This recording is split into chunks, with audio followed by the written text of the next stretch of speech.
there was a big incident at the big factory,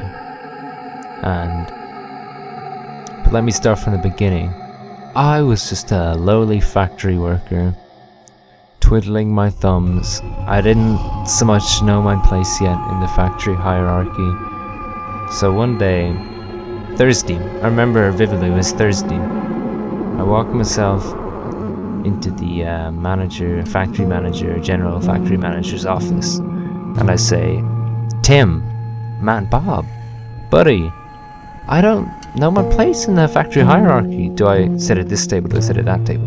And he says, "Do you know about the system?" And I say, "I don't know about the system."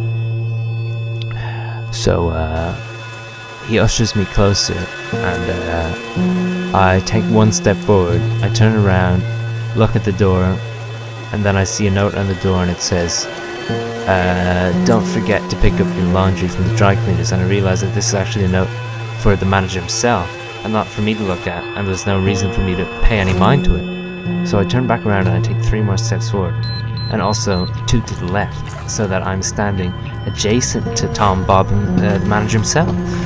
And at this point I know something's amiss, before he beckons me even closer. And I say to him, whatever could this be about, man? I've been standing here a couple seconds now. And then he says, "I was going to tell you about the system." And I say, "Well, tell me." And then he says, we're gonna get to that, but first, would you like a bourbon biscuit?" And I say, "Tom, you know me. I'll take one, please, thanks."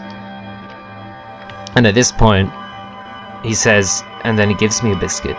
And then at this point, so anyway, he says, "I'm gonna tell you about the system." And I say, "Buddy," and he begins to tell me about the system. So,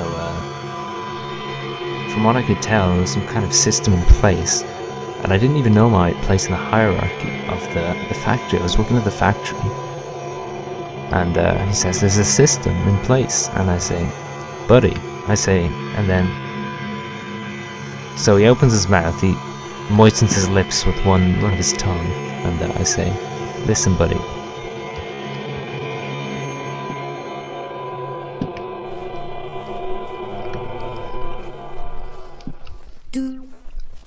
and at this point, well,